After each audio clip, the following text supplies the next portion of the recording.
It's a school night in Warner Robins, Georgia, February 17th, 1986. Kids are wrapping up homework, parents are finishing dishes, and on a quiet stretch of pavement near a convenience store, a little boy lies motionless beside his bicycle. He still has a pack of bubblegum in his hand. Parents who once let their children ride bikes after dark will start saying no. Kids who once cut through parking lots without a second thought will feel watched. And the question that starts that night has followed the community for nearly 4 decades. Who killed 13-year-old Charles Chucky Mock, and why?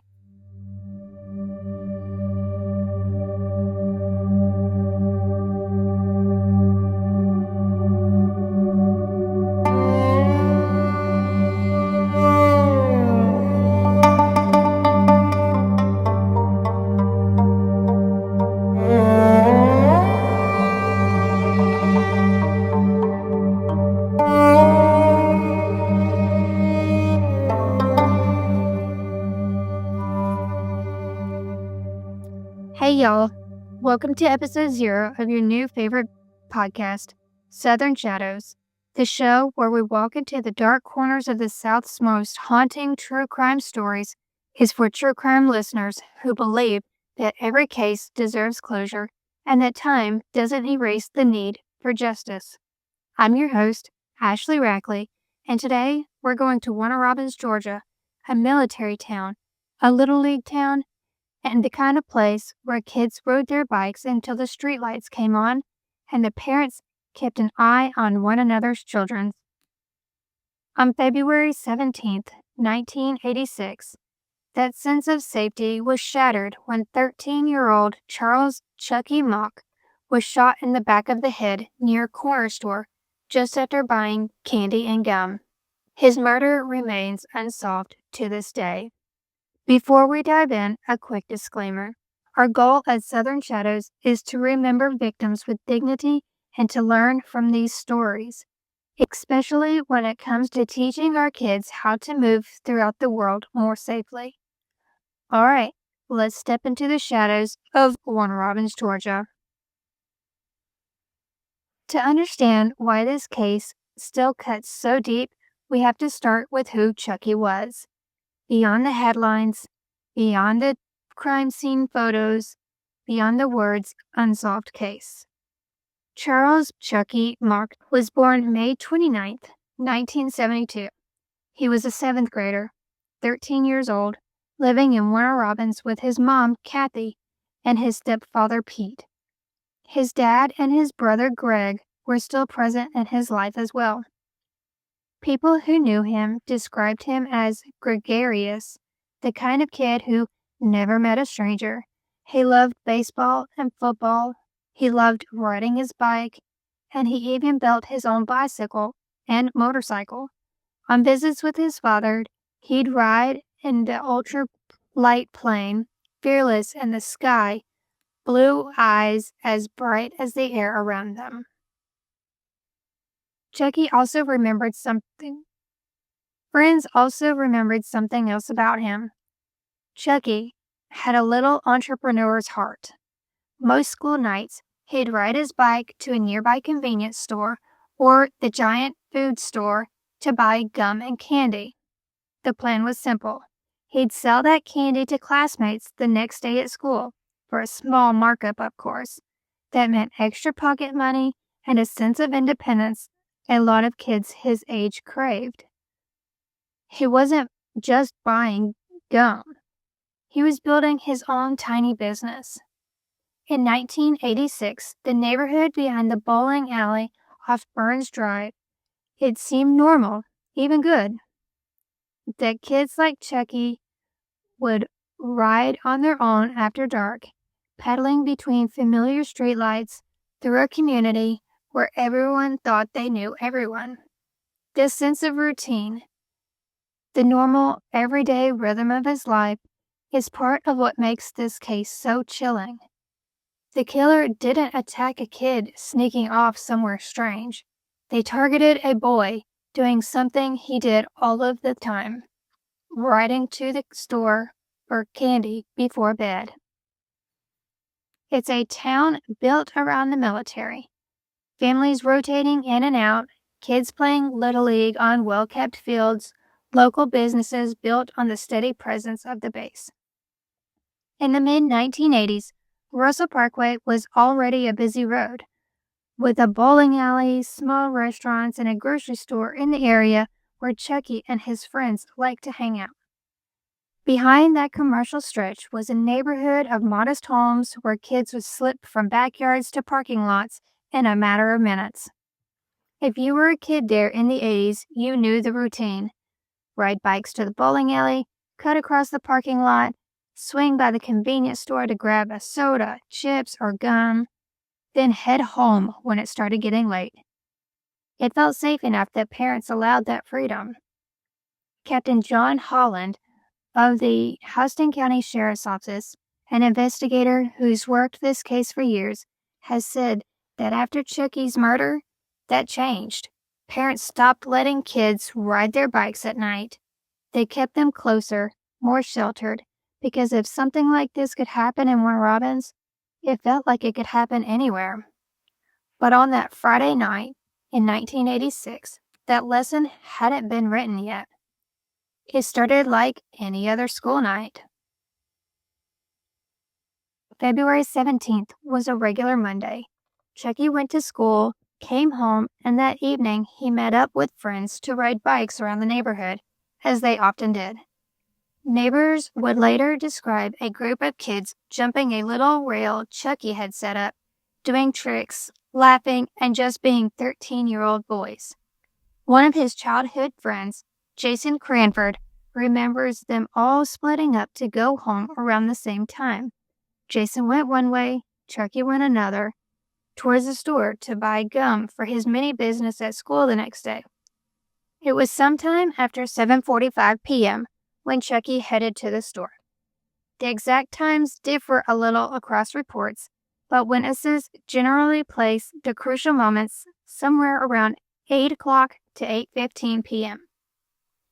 He goes into the store, he buys candy and gum, and he walks out into the parking lot with his bike. One of the strongest witness accounts comes from another friend of Chucky's who happened to be in a car with his sister. They were stopped at a traffic light near the store, and they saw Chucky sitting on his bike in the parking lot, talking to a man in a white or light-colored car. The two appeared to be smiling and laughing like they knew each other, or at the very least, that Chucky felt comfortable enough to talk. As the light turned green, the car pulled away. The last thing he saw was Chucky lifting the front tire of his bike, starting to turn away as if he were about to leave the conversation. A few minutes later, people nearby heard a loud pop. Some thought it was a firecracker, kids playing, nothing out of the ordinary. Others saw a light-colored or white car speeding out of the parking lot near the bowling alley and nearby businesses turning onto Russell Parkway. And then someone saw Chucky. He was lying on the pavement near his bicycle. At first, the call came into authorities as for a possible hit and run, a boy on a bike injured in the road. When responders arrived and saw the wound, they realized this wasn't a traffic accident. Chucky had been shot once in the back of the head, still clutching a pack of bubblegum in his hand. The place where he fell was behind Roy and Rose's restaurant, near the intersection of Burns Drive and Russell Parkway, close to the bowling alley. News of what happened spread quickly through the neighborhood. His mother, Kathy, would later describe walking toward the scene and seeing her son lay there. The moment has stayed with her for the rest of her life. A normal Monday night had turned into every parent's worst nightmare. From the beginning, investigators knew that this was an unusual and deeply troubling case. This wasn't a robbery gone wrong. Chucky still had his money. He still had his candy and gum. His bike wasn't stolen. There was no obvious sign of a struggle that would explain why someone would shoot a 13-year-old boy and leave him in a parking lot. The Houston County Sheriff's Office responded quickly. Detectives canvassed the area, knocking on doors, talking to people who had been at the bowling alley and at the restaurant, driving along Russell Parkway. They interviewed dozens of witnesses, some of whom had heard that single shot, others who had seen the car speeding away. We know a few things from those early witness reports that have stayed consistent over time. Multiple people saw Chucky talking to a man in a light-colored or white car, often described as an older or mid-70s white Buick, while he sat on his bike in the parking lot. Within minutes of that interaction, they heard a loud noise, like a firecracker or a gunshot. Shortly after, that white or light-colored car was seen speeding away from the area. Investigators had learned something else chilling. This wasn't the first time Chucky had been seen near that type of car. According to coverage and later discussions on the case, some witnesses remembered seeing the man in a white car in the area on previous nights, observing Chucky's regular trips to the store. It's not clear exactly how many encounters there may have been, but the pattern raised the possibility that whoever killed him might have been watching him, learning his routine. Detectives worked with witnesses to create a composite sketch of a man believed to be in his 20s at the time, possibly with feathered hair, a look that would be very common in the mid-80s. The sketch was circulated in the media. He also tried to learn everything they could about Chucky's movements that day, who he'd been with, whether anyone was upset with him, whether he mentioned anyone new he'd met at the store. So far, nothing suggested that he was involved in anything dangerous. No gangs, no drugs, no secret trouble. He was a little league kid who liked candy and bikes and making extra lunch money. What they were left with was an almost unbearable question. Why would somebody target him? If Chucky wasn't the target, maybe a case of mistaken identity? Over time, detectives have explored a number of leads. Some have wondered whether the killer may have had a connection to the area. Maybe someone who lived nearby, worked near the bowling alley, or knew Chucky's schedule. Others have considered whether the shooter might have been passing through, spotting an opportunity when he saw a kid alone on a bike. What we know for certain is that despite all of the interviews, roadblocks, and media coverage, no one has ever been arrested or charged with Chucky's murder. The case went cold, but it never really went away. For Chucky's family, of course, this never became just a cold case file. It was their child, their brother, their son. His mother, Kathy, has spoken over the years about the loss, including in interviews with Nancy Grace, who has taken a personal interest in this case. And she said that Chucky's story is one she can't just let go of. Chucky's case was highlighted nationally again. In 2020, it was the focus of a Crime Stories with Nancy Grace episode, where she gathered a panel of experts, friends, and Chucky's mom to re-examine the evidence and share newly discovered details. Close to home, Captain Holland has publicly said that this case haunts him. He described how even decades later he still gets calls from people who remember something or who think they may know who was involved.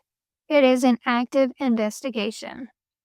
And then there's Jason Cranford, the childhood friend who had been riding bikes with Chucky on the night he was killed. Jason never really moved on from what happened. As an adult, he became determined to do something concrete to push the case forward. In 2020, he announced a $100,000 reward for information leading to the arrest and conviction of Chucky's killer. he partnered with CSI Atlanta, a cold case investigation team, to help run a tip line and keep the case in the public eye. Jason has said that this was his first experience with death and that it changed him. Chucky's case became a symbol of vulnerability in a place that had once felt safe. Parents in Warner Robins have told reporters that after this murder, rules changed. Kids weren't allowed to ride their bikes after dark. They couldn't go to the store alone anymore. The freedom that kids felt in the 80s, often enjoyed, suddenly carried a new weight. And yet, even with the renewed attention, the big reward, and TV specials, the central question remains: who pulled the trigger that night, and how have they managed to live with it all of these years? When a case remains unsolved this long, theories start to multiply. People on forums and Facebook groups and around kitchen tables consider possibilities to connect dots and sometimes see patterns where there may not be any. We're going to walk through a few broad categories of theories that have been discussed publicly. The first theory is that the killer may have been someone who watched Chucky over time, not necessarily someone he knew well, but someone who recognized the pattern. Almost every night, this kid rides his bike to the store. He's alone, he's predictable. Witness accounts mention a white car being seen in the area on more than one occasion, and Chucky, seemingly comfortable enough to talk and laugh with the driver, supports the idea that this wasn't their first interaction. Was a man grooming Chucky, slowly earning his trust? Was there an attempt that night to get him into the car? Did Chucky say no and pay with his life?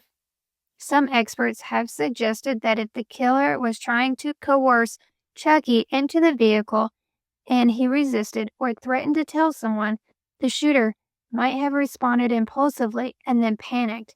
Another theory is that this could have been a random act, a stranger passing through armed who decided to engage with a child in a moment of opportunity. A man in his 20s, an older car in 1986, could have been military, a transient worker, or someone just driving through on their way to somewhere else. There's a bowling alley, restaurants, and stores in that little cluster of businesses. It's not hard to imagine someone lingering in the parking lot, bored, and notice a kid alone on a bike.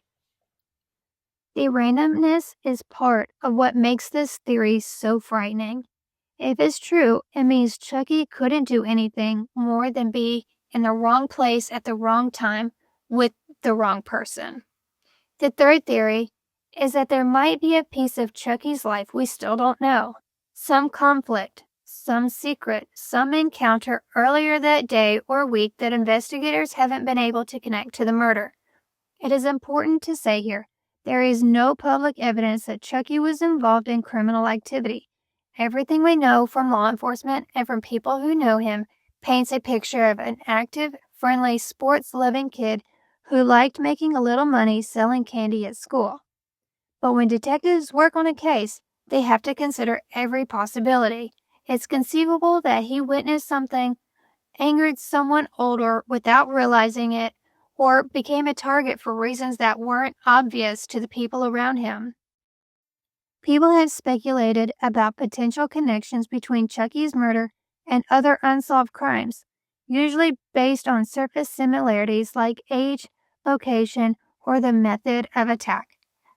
But law enforcement has not publicly confirmed a link between Chucky's case to any other specific crime. It's easy to see patterns when we're desperate for answers. That doesn't mean those patterns are real. For Captain Holland and his team, the focus remains on solid evidence, witness statements, physical evidence preserved from the scene, and any new tips that might provide a lead. The hard truth is, someone alive today knows what happened in that parking lot. Maybe it's the shooter. Maybe it's a friend or partner they confessed to later. Maybe it's someone who saw more than they told police or heard bragging in a bar or a barracks years ago and dismissed it as a drunken talk. All it might take is one person finally willing to come forward to tip the balance. Finally, and maybe most importantly, Chucky was a whole human being, a son, a brother, a friend, a teammate, a kid with big ideas and an even bigger sweet tooth. When we share these stories with our kids and each other, let's make sure we're not just telling them as spooky tales or cautionary legends. Let's remember the person at the center and let that guide the way we talk about empathy, community, and how we show up for one another. It's been decades since that night behind Roy and Rose's restaurant. Russell Parkway looks different now. Businesses have come and gone, but that parking lot, the spot where Chucky fell, is still there. Captain Holland has said he still hears from people who remember where they were when they got the news. Friends still post about Chucky on anniversaries and birthdays, sharing photos of a boy in a baseball uniform smiling at the camera, frozen at 13. And crucially, this case is still solvable. In recent years, cold cases all over the country have been cracked by something as simple and as powerful as one person finally picking up the phone. Sometimes it's a witness who was scared to talk as a teenager. Sometimes it's a former partner of the predator, finally ready to tell the truth. Sometimes it's a new detective looking at old evidence with fresh eyes. Here's what we know for sure. Houston County Sheriff's Office continues to work this case. They have asked repeatedly for anyone with information, no matter how small, to come forward. There has been a significant reward offered for information leading to an arrest and conviction, $100,000 put up by Chucky's childhood friend, Jason Cranford, in partnership with CSI Atlanta. If you're listening, and if you know anything, if you grew up in Warner Robins, if you were at the bowling alley or the store that night, if you've heard someone brag, confess, or joke about killing a kid on a bike, here's how you can help. Contact the Houston County Sheriff's Office Criminal Investigation Division at 478-542-2085. You can also reach out to Macon Regional Crime Stoppers and provide a tip anonymously. For tips specifically connected to CSI's Atlanta's involvement in the case, there is a tip line at 404-325-4646. And if you're outside the area but have some information on a Georgia cold case, you can submit tips online through the Georgia Bureau of Investigation website. You don't have to give your name. You don't have to be certain that what you saw is enough. Let law enforcement decide what matters. Your piece of the puzzle might actually be what's missing. Charles Chucky Mock would be in his 50s today. He might have had kids of his own, maybe teenagers, pushing for a little more independence, asking to ride their bikes to the store after dinner just like he once did. He might be that entrepreneurial kid at heart, running a business, coaching Little League on weekend, telling his own stories about growing up under the Georgia sky. Instead, his life was cut short in a parking lot on a Friday night, and his family has spent nearly 4 decades waiting for answers. If you take one thing away from this episode of Southern Shadows, I hope it's this.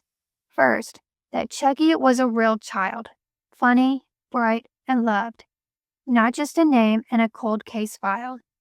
Second, that our everyday routines matter. The small ways we teach our kids about safety and listening to their instincts, about telling us when something feels off, can change outcomes we'll never even know about. And finally, that it's never too late to do the right thing. Whether that's making a phone call about something you saw in 1986 or simply paying closer attention to the kids in your own neighborhood today. If you have any information, please use the numbers and websites we shared. If you want to help in another way, you can share Chucky's story. The more people who know his names, the harder it will be for his killer to hide. Thank you for walking with me in this shadowed corner of the South. This is Southern Shadows, where we remember the victims, learn the lessons, and remind each other that even in the darkest stories, there's power in paying attention and looking out for one another. If you found this episode meaningful, consider following the show, leaving a review, or sharing it with someone who cares about true crime told with empathy. Until next time, stay observant, stay compassionate, and stay safe. We'll see you in the shadows.